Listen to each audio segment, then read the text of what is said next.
The last week or so has been all about showing off GRIMGOR in 1v1 testing and duels and scenarios that just aren't going to happen very often. Now it's time to see what GRIMGOR can do in a practical situation on the battlefield itself.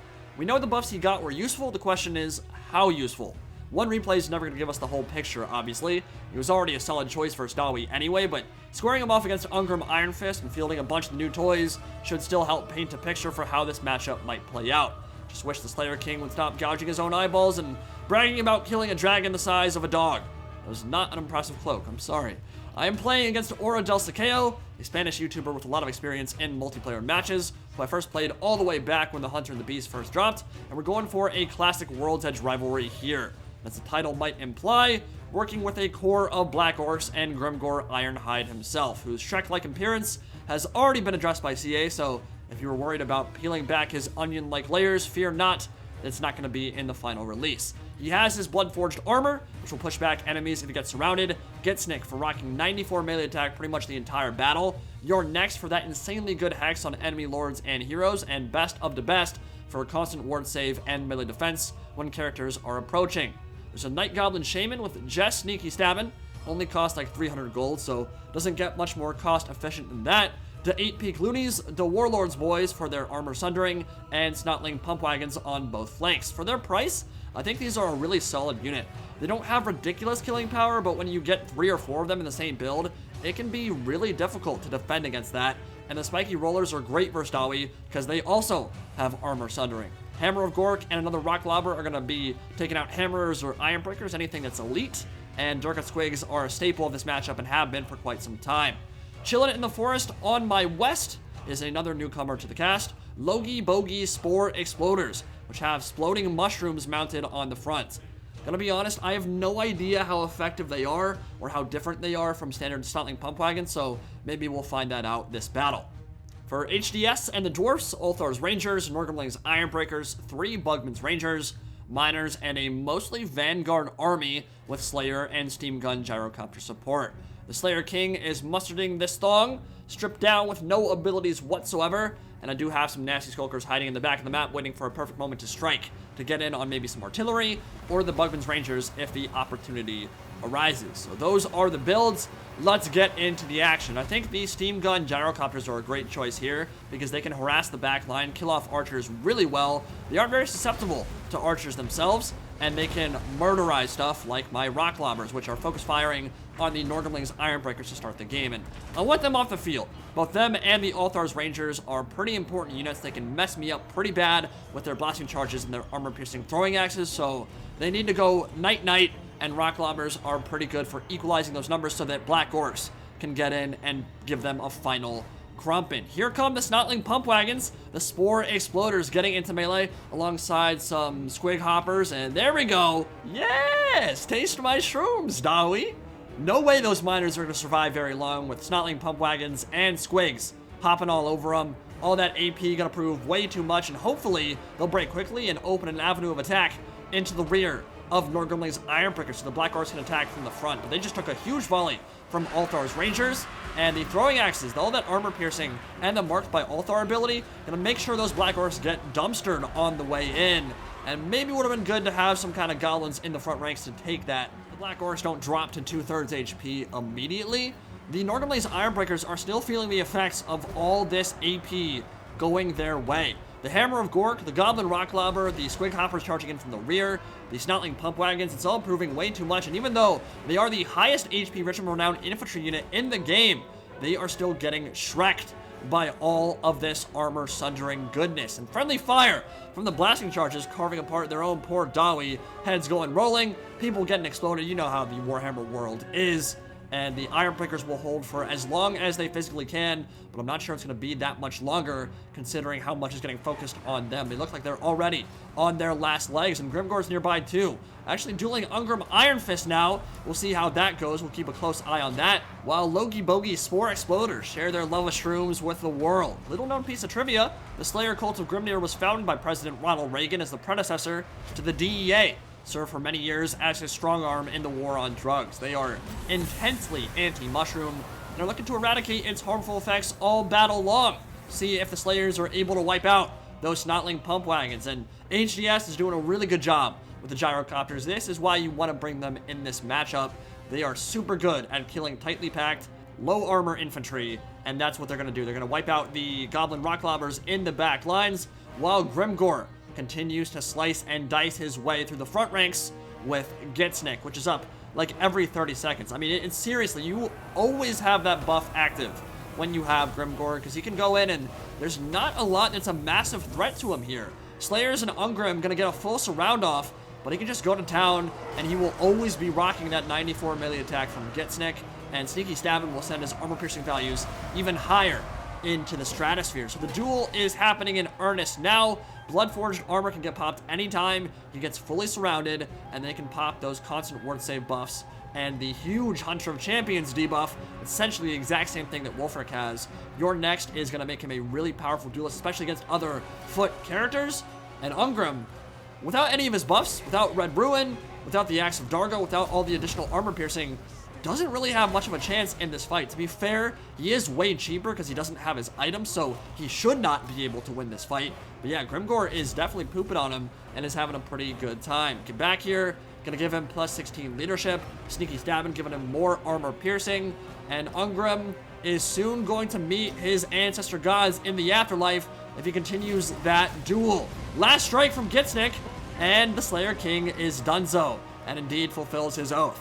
But in the meantime, the Dwarfs have completely munched up my backfield. They've just swarmed back there. They have infantry all the way in the back.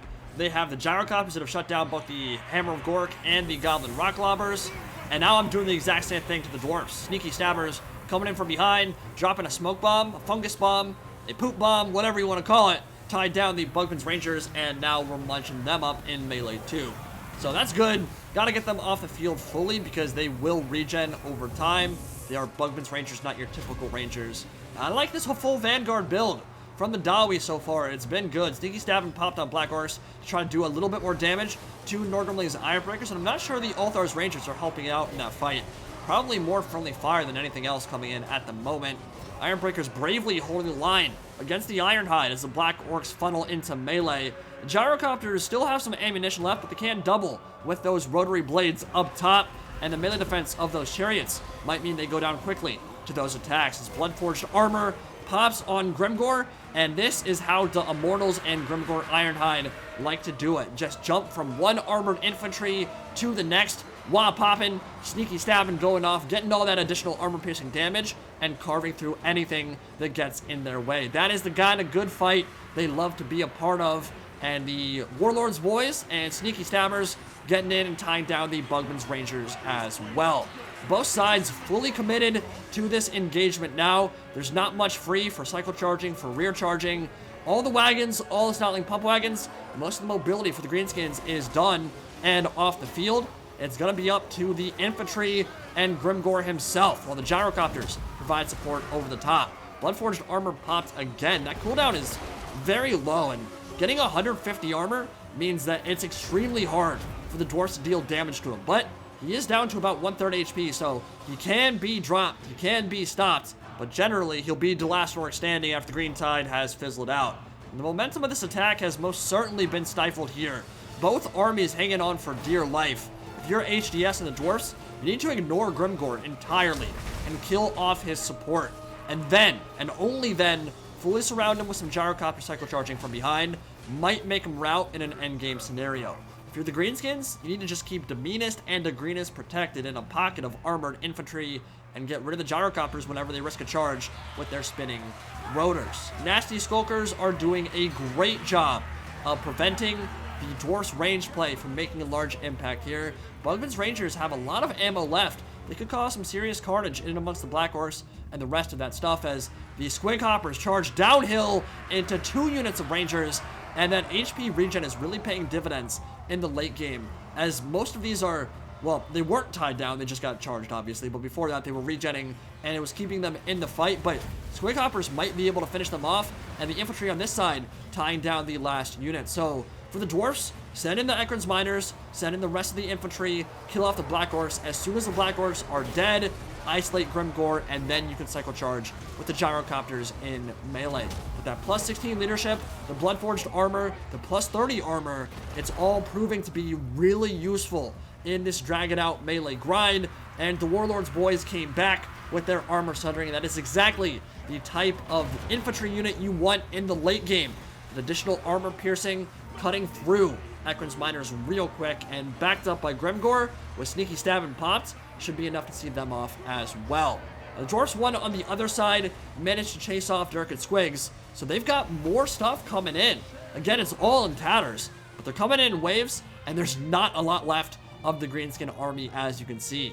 Night Goblin Shaman chasing after the Bugman's Rangers, preventing them from rallying. Black Orcs, just a handful of them. Handful of the Warlord's boys charging forth now, and we've got a late game duel on our hands with only a few dozen left on each side. Warlord's boys getting exploded by the steam guns up top, but can they bring down GRIMGOR the God, the monster, the biggest, the meanest, the greenest orc war boss to ever party in the Badlands? Can they bring down this behemoth? He's slicing heads off left, right, and center right now, and he's got about 1,500 HP left. That's quite the tall order for Slayers and Gyrocopters to deal with. And it looks like the Dawi might be running out of steam here. Army loss is about to kick in. The Gyrocopters going down to the Night Goblin Shaman. He's lost all his infantry support. He has nothing left. It's just the Shaman, and it's just GRIMGOR going off against a few dozen Slayers. Maybe 12 now. But GRIMGOR is going to be able to clutch this one out, and the rest of this battle will be spent slicing heads from necks and giving those Slayers the death they so richly deserve. The one they've craved for so long. Ancient Cult of Grimnir will have a few more entrants in the Damaz Kron when it's all said and done.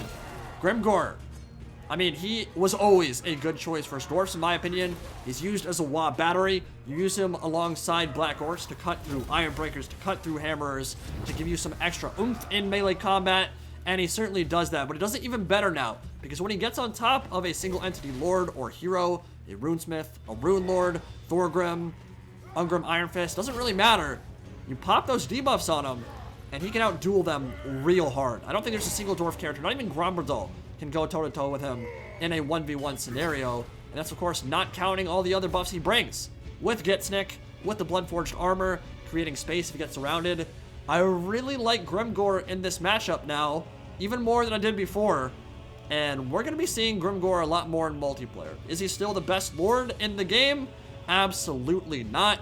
I think Wurzag overall is probably still a better choice in a lot of matchups for Effigy of Dagit and the Bonewood Staff, but there's no denying that GRIMGOR's buffs here have made a large impact in what he's able to do on the battlefield. He straight up dumpstered Ungrim. Now again, Ungrim I think costs like 1,400 gold completely stripped bare, maybe even less. So he's really cheap. He was literally like, I think, 1,200 gold less than GRIMGOR in that matchup. But yeah, Ungrim did not have a fun fight in that duel at all. I think it's a pretty good representation of the power of the Hammer of Gork and Rock Lobbers in this particular matchup. They're very good for equalizing the numbers on the Iron Breakers and Hammers and giving Black Orcs a ton of opportunity to run roughshod over the rest of the infantry. And I like the 3-Slayer back line for the Dwarfs. It was really good at destroying these Snotling Pump Wagons who have very low melee defense, and so they were able to get to the front ranks, but as soon as they got into the rear, Slayers were all over them, and HDS did a great job of taking them out, and it almost won him the game. GRIMGOR was really the only thing keeping me in that fight and the endgame scenario. Hope you guys enjoyed.